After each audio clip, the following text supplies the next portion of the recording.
Hello, c'est Sandra FM, la psy qui vous aide à croquer la vie en toutes circonstances.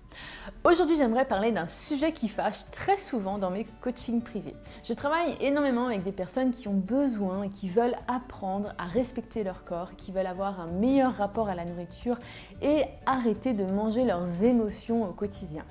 Et un des sujets qui fâche très souvent, c'est cette idée de jeter des aliments à la poubelle, puisqu'il y a cette conviction de ne pas vouloir gaspiller des aliments par conviction, par valeur, par éducation de façon globale.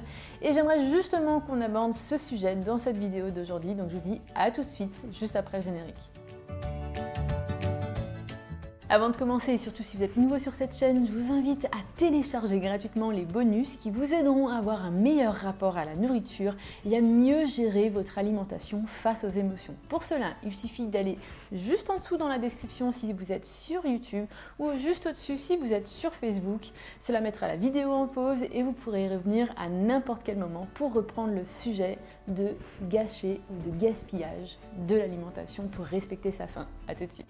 Si vous me suivez depuis quelques mois, vous avez certainement vu que je prône le fait de respecter les besoins de notre corps, c'est-à-dire par rapport à l'alimentation, de respecter aussi la sensation de faim. C'est-à-dire qu'on mange quand on a faim et qu'on arrête de manger quand on n'a pas faim. Et cela implique que de temps en temps, on ait peut-être besoin de laisser les aliments qu'on a dans notre assiette et qui finalement ne seront pas mangés, en tout cas pas sur l'instant T. Et une des réactions que je retrouve très souvent avec mes clientes en coaching privé, c'est qu'elles me disent direct « Sandra, mais moi j'aime pas gaspiller, c'est hors de question, je vais pas jeter de la nourriture à la poubelle avec tous ces enfants qui meurent de faim dans le monde, toutes les personnes qui meurent de faim dans le monde, je peux pas, c'est contre mes convictions, c'est contre mes valeurs. » Or, si d'un côté je comprends très bien cet argument, puisque effectivement il y a énormément de personnes dans le monde qui meurent de faim, d'un autre côté il y a quelque chose qui me dérange, puisque vous êtes en gros en train de me dire que ce qui aurait dû aller à la poubelle est en train de rentrer dans votre corps qui n'en a pas besoin. Je ne sais pas si vous voyez. Votre corps n'est pas une poubelle. Ça peut choquer en premier abord, mais effectivement, votre corps n'est pas une poubelle. Vous êtes concrètement en train de me dire que votre corps n'en a plus besoin, qu'il a atteint un niveau de satiété et que plutôt que de jeter ou de laisser dans votre assiette, vous préférez ingérer des aliments qui n'étaient pas censés être ingérés puisque votre corps n'en a pas besoin. Votre corps n'est pas une poubelle.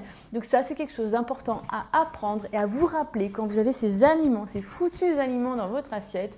Est-ce que effectivement, je considère que mon corps est une poubelle et que je ne gâche pas de nourriture plutôt que de jeter ces aliments? Alors attention, je ne suis pas en train de dire qu'il faut absolument les jeter à la poubelle, hein. Je suis juste en train de dire qu'il faut les laisser dans votre assiette. À partir de là, c'est à vous de faire le choix de quelle stratégie vous allez utiliser pour ne pas manger ces aliments et ne pas les gâcher en les jetant à la poubelle si effectivement c'est contre vos convictions, contre vos valeurs.